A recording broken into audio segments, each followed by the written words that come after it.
അതാണ് പരിശുദ്ധാത്മാവ് പ്രവർത്തിക്കുമ്പോൾ സംഭവിക്കുന്നത്. ജീവിതത്തിൽ ഉപേക്ഷിച്ച പാപങ്ങളിലേക്ക് നിനക്ക് തിരിച്ചു പോകാൻ പറ്റില്ല. ദൈവം ഇടപെട്ടതിന്റെ, ദൈവത്തെ കണ്ടുമുട്ടിയതിന്, ദൈവത്തിന്റെ സ്നേഹം അനുഭവിച്ചതിന്റെ ഒരു സാക്ഷ്യം എന്റെ ജീവിതത്തിൽ വരുമ്പോഴാണ് ഒരു സാക്ഷ്യ ജീവിതം ആരംഭിക്കുന്നത്. അപ്പോസ്തലന്മാരുടെ മേൽ ദൈവത്തിന്റെ പരിശുദ്ധാത്മാവ് ഇറങ്ങി. സെഹിയോൻ മാളികയിൽ അവര് കാത്തിരുന്ന് പ്രാർത്ഥിച്ചു. ഇത് ദൈവത്തിന്റെ വാഗ്ദാനമാണ്. അത് കാത്തിരുന്ന് പ്രാർത്ഥിച്ചോ, പരിശുദ്ധാത്മാവ് നിങ്ങളുടെ മേൽ വരും, അത്യുന്നതന്റെ ശക്തി നിങ്ങളുടെ മേൽ ആവസിക്കുമെന്ന് പറഞ്ഞതുപോലെ ഈശോ പറഞ്ഞിട്ട് പോയി. നിങ്ങൾ കാത്തിരുന്ന് പ്രാർത്ഥിച്ചോ, വാഗ്ദാനമായ പരിശുദ്ധാത്മാവ് ജോയേലിന്റെ പ്രവചനം നിങ്ങളിൽ പൂർത്തിയാകും. അവസാന നാളുകളിൽ സകലരുടെ മേൽ ഞാൻ എന്റെ ആത്മാവിനെ വർഷിക്കും. നിങ്ങളുടെ പുത്രന്മാർ പ്രവചിക്കും, വൃദ്ധന്മാർ സ്വപ്നങ്ങൾ കാണും, യുവതി യുവാക്കന്മാർക്ക് ദർശനങ്ങൾ ഉണ്ടാകും. അഭിഷേകത്തിന് വേണ്ടി അവർ കാത്തിരുന്നു. വിശ്വസ്തനായ കർത്താവ് പെന്തക്കോസ്താ ദിനത്തിൽ തന്റെ വാഗ്ദാനം തീനാവുകളുടെ രൂപത്തിൽ, അഗ്നിനാവുകളുടെ രൂപത്തിൽ സെഹിയോൻ മാളികളിൽ ഒരുമിച്ച് ഒരേ മനസ്സോടെ, ഹൃദയത്തോടെ, ഐക്യത്തോടെ കാത്തിരുന്ന് പ്രാർത്ഥിച്ച ഒരു ജനത്തിന്റെ മേൽ ഇറങ്ങി വന്നു. അത് സത്യമാണ്. സെഹിയോൻ മാളികയിൽ സംഭവിച്ചത് സത്യമല്ലായിരുന്നെങ്കിൽ പ്രിയപ്പെട്ട 2000 വർഷങ്ങൾക്ക് ഇപ്പുറം ഇത് സംഭവിക്കില്ലായിരുന്നു. നീ അങ്ങനെ സുവിശേഷം പറയും. 2000 വർഷം കഴിഞ്ഞ് ഓർക്കാനുള്ളത്. 2000 വർഷം കഴിഞ്ഞിട്ടും ആ ചരിത്രത്തിന്റെ ഏടുകളിൽ, ആ പരിശുദ്ധാത്മാവിന്റെ പ്രവർത്തനത്തിന്റെ ഭാഗമായി സുവിശേഷത്തിന്റെ ഇന്നലകളിൽ അപ്പോസ്തലന്മാർ അഭിഷേകം പ്രാപിച്ചിട്ട് ജെറുസലേം വീഥികളിൽ പത്രോസ് ഇറങ്ങിയിട്ട് ഒരു പ്രസംഗം പറഞ്ഞു. അത് കെട്ടുകഥയല്ല, ചരിത്ര സത്യമാണ്. അപ്പോസ്തല പ്രവർത്തനങ്ങൾ മുഴുവനും ചരിത്രമാണ്. ഒരു ക്രിസ്ത്യാനി പ്രാർത്ഥിക്കേണ്ടതും നിലവിളിക്കേണ്ടതും ദാഹിക്കേണ്ടതും നിരന്തരം മുട്ടുകുത്തേണ്ടതും കരയേണ്ടതും എന്തിനു വേണ്ടിയാണെന്ന് ചോദിച്ചാൽ അച്ഛൻ പറയും, സ്വർഗത്തിന്റെ ഒരു സാക്ഷ്യം എന്റെ മേൽ പതിയണം. എനിക്ക് മറ്റുള്ളവരുടെ മുമ്പിൽ എന്റെ കർത്താവ് തൊട്ടതിന്റെ, എന്റെ കർത്താവ് സ്പർശിച്ചതിന്റെ, എന്റെ ജീവിതത്തെ മാറ്റി എഴുതിയതിന്റെ ഒരു സാക്ഷ്യ ജീവിതം എനിക്ക് വേണം. വേണമേ. അതല്ലെങ്കിൽ കൺവെൻഷൻ കഴിഞ്ഞ്, ഈ പ്രാർത്ഥന കഴിഞ്ഞ്, ശുശ്രൂഷ കഴിഞ്ഞ് നമ്മൾ പോകും പഴയതിനേക്കാളും മോശമായ ജീവിതം നയിക്കാൻ. അപ്പോസ്തലന്മാരാർക്കും പിന്നെ പുറകോട്ട് പോകാൻ പറ്റിയില്ല. പഴയ ജീവിതത്തിന്റെ അനുഭവങ്ങളിലേക്ക് അവർക്ക് പോകാൻ പറ്റിയില്ല. ഭയത്തിന്റെ അടിമത്തത്തിൽ കിടന്ന അപ്പോസ്തലന്മാർക്ക് ആ ജീവിതത്തിന്റെ അവസ്ഥകളിലേക്ക് തിരിച്ചു പോകാൻ പറ്റിയില്ല. അതാണ് പരിശുദ്ധാത്മാവ് പ്രവർത്തിക്കുമ്പോൾ സംഭവിക്കുന്നത്. ജീവിതത്തിൽ ഉപേക്ഷിച്ച പാപങ്ങളിലേക്ക് നിനക്ക് തിരിച്ചു പോകാൻ പറ്റില്ല. പുറകോട്ടില്ലെന്നേ, പുറകോട്ട് പോയില്ലെന്നേ. യേശുവിനെ അറിഞ്ഞ ഒരാൾക്ക് പുറകോട്ട് പോകാൻ പറ്റില്ലെന്നേ.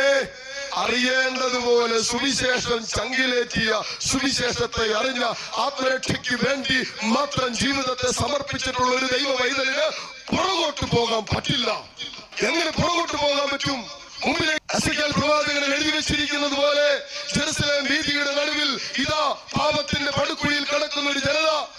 അശുദ്ധിയിലും മ്ലേച്ഛതയിലും ആ നടമാടുന്ന സകല ജീവിതങ്ങളും സമർപ്പിക്കപ്പെട്ട ഒരു ജീവിതങ്ങളെ കൺമുമ്പിൽ കാണുമ്പോ സുവിശേഷം അറിയാത്ത, യേശുവിന്റെ സ്നേഹം അറിയാത്ത, അവന്റെ കാൽവരി കുരിശിന്റെ ബലിയുടെ യോഗ്യത ജീവിതം കൊണ്ട് ഇന്നോളം സ്വന്തമാക്കാത്ത ഒരു ജീവിതത്തെ കാണുമ്പോ നിന്റെ ചങ്കിൽ ഒരു വേദന വരും.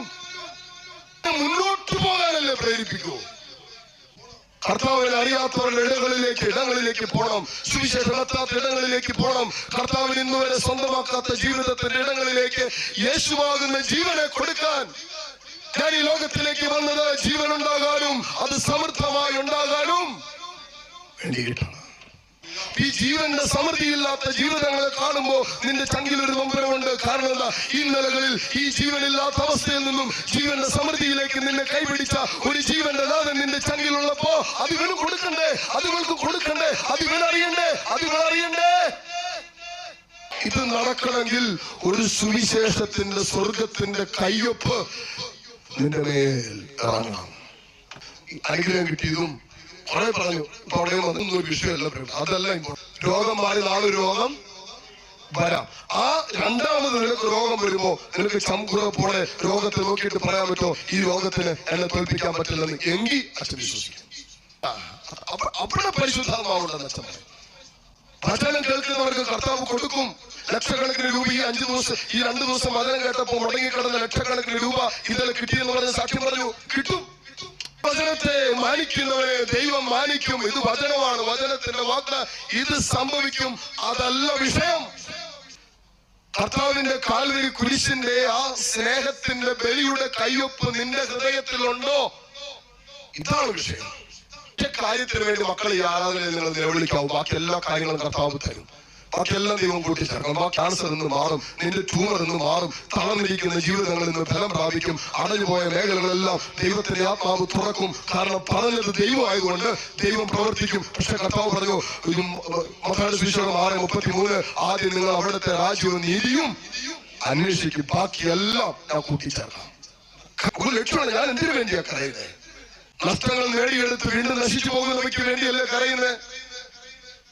ഒരിക്കലും നശിച്ചു പോകാത്ത ഒരുവന്റെ ആത്മാവിനെ ഓർത്ത് കരയണമെന്ന എസെക്കിയേൽ പ്രവാചകൻ എഴുതി വെച്ചിരിക്കുന്നത്. അവൻ പാപത്തിൽ ഒരു ആത്മാവ് കിടക്കുമ്പോൾ അവന്റെ ആത്മസ്ഥിതി ഓർത്ത് കരയണം.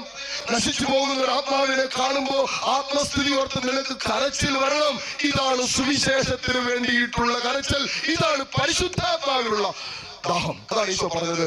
കുരിശിൽ കടന്നിട്ട് പറഞ്ഞു, മക്കളെ എനിക്ക് ദാഹിക്കുന്നു. കുടിക്കാനുള്ള ദാഹമല്ല അവളെ. കർത്താവ് ദാഹിച്ചത് നമ്മുടെ ആത്മാവിന് വേണ്ടിയിട്ടുള്ള ദാഹം, ആത്മാക്കളുടെ രക്ഷയ്ക്ക് വേണ്ടിയിട്ടുള്ള ഒരു ദാഹമാണ്. ബലി പൂർത്തിയാകാറായ ഈശോ പറഞ്ഞു, ഇതാ എന്റെ ജീവിതം കൊണ്ടുള്ള ജീവിതത്തിന്റെ ബലി പൂർത്തിയായി, എന്റെ ദാഹം ഇതാ ശ്രമിച്ചു, എല്ലാം പൂർത്തിയായിരിക്കുന്നു.